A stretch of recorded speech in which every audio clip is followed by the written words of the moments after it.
Wettest year since when? Yes, this is another climate story, and the fact is, we have had a very wet year in Australia. We've had a couple of very wet years, and of course, all the climate change stories are, this is the wettest year since records began, or this is we've had a very chilly spring here. Not so chilly up in Queensland, but then it's always hot in Queensland. Although when I was there in what should have been early spring, it wasn't as warm as usual. But anyway, it's been cold and wet in Australia.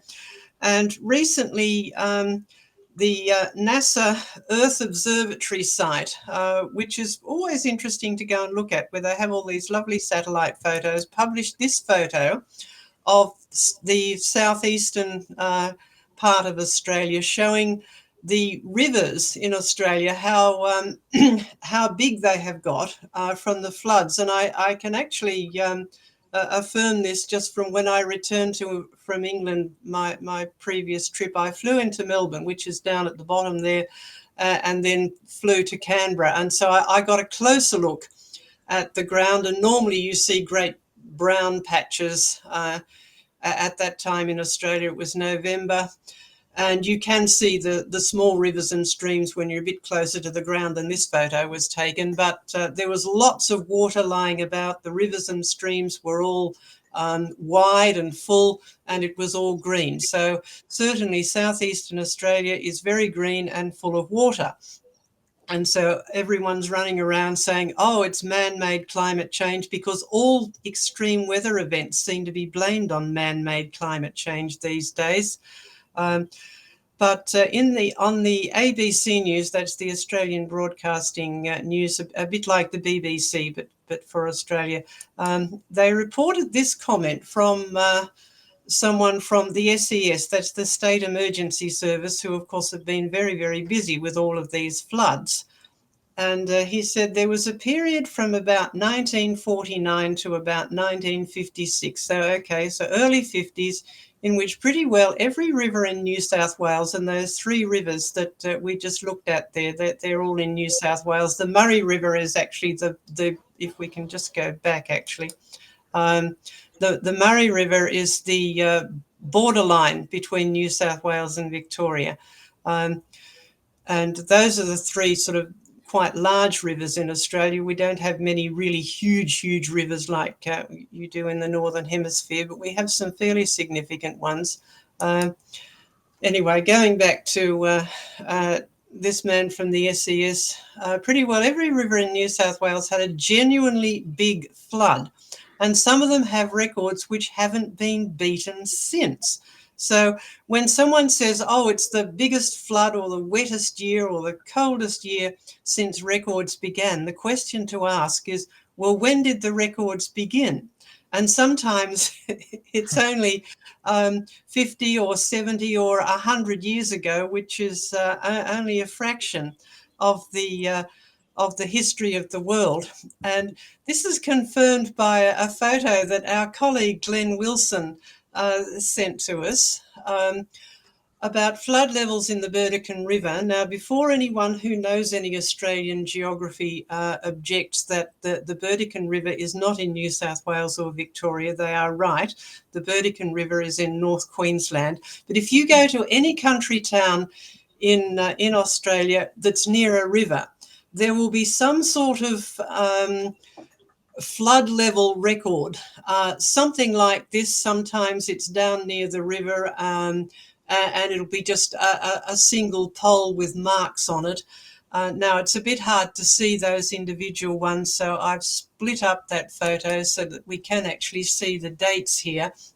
Now, notice how far we're going back. In the left-hand side, we're going back to the early 1950s as the ABC report goes, but some of them are even earlier than that.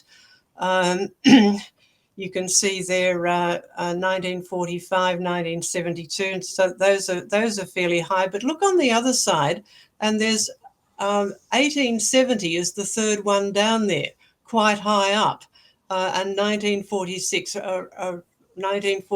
right up the very top. So what you've got are regular cycles of cold, wet years and or flood years. And that's exactly what we're told was going to happen after Noah's flood. From now on, God told Noah there will be periods of heat and cold, as well as seed time and harvest and day and night. There'll be regular patterns and cycles. And if you ask any of the farmers who keep records on their own property, which they do, you'll get that same sort of pattern. We have another record of this on our Ask site, of just rainfall records that a local farmer sent us on his property. I think it was in Western Queensland. Maybe you can do you remember, Yeah. John, where that came Yes, from? it's simply just between here and Toowoomba. I'll And be okay, remember, so he it's not wasn't just a that farmer. far out. Yes. He wasn't just a farmer. He was the assistant to our best weather forecaster ever. So he was a highly trained weather recorder, and he kept records we got the records for over 100 years from his farm, and it does exactly the same, up, down, up, down. So yes, many records all over the country, but sadly not regarded as official because the Weather Bureau didn't record them because they only started in the 1940s and 50s. Yes, yes. Well, we need to remember that the farmers are the ones who actually live close to the land. They observe the land and they depend on it for their living. There's a lot of condemnation of farmers these days because of climate change, but in fact, it's farmers who are the real conservationists and the real weather observers. And until we had a lot of these satellite pictures and remote sensing that can be now automated, even the Weather Bureau depended on reports from local farmers. So these sort of records are important and they are valid. Just quickly, Diane, just before you move on, Sandy has just asked a question. What's the level on 1945? The one at the top. 1945, it says 14.4 metres. That's 45 feet. Yeah. Thank you very much. Yes. Australia went metric quite a long time ago, so that they have obviously converted all the original readings. We went metric in the mid 1970s. So all those previous readings would have been in feet, but they've been converted into meters. I grew up with feet and inches, so I'm perfectly happy with them, but a whole generation of people have now grown up not knowing what they are. Anyway, if no one else has anything to add, we'll go on to a completely different topic, which is about the oldest fossil brain. And these days, we can look at fossils with really sophisticated scanning equipment these days and start to see more of the internal soft tissue and internal structures, which is very interesting. And so a group of scientists claim that they found the oldest fossil brain in a creature called a lobopodian, which is dated as being 525 million years old. So that puts it back in the Cambrian period, which is when a whole lot of creatures are meant to have suddenly evolved by some sort of explosion. You've heard of the Cambrian explosion. Anyway, that might be worth talking about some other time. But you might be asking, well, what is a lobopodian? We don't have many of these in the world today. It's an extinct arthropod. It's a sort of long worm-like creature, except that it did seem to have a harder shell or a harder outer casing, and it's an arthropod. And it has a segmented trunk and a whole lot of little short stubby legs. And this is a fossil of one of them. It's not the particular fossil that was studied because we can't show you that on this program because it's published in a fully copyrighted journal. However, now that we've put the story about this on our asks on the fact file site, we do have links to the original scientific news sources. That's the open access scientific news sources like Science Alert, Science Daily, those sorts of things.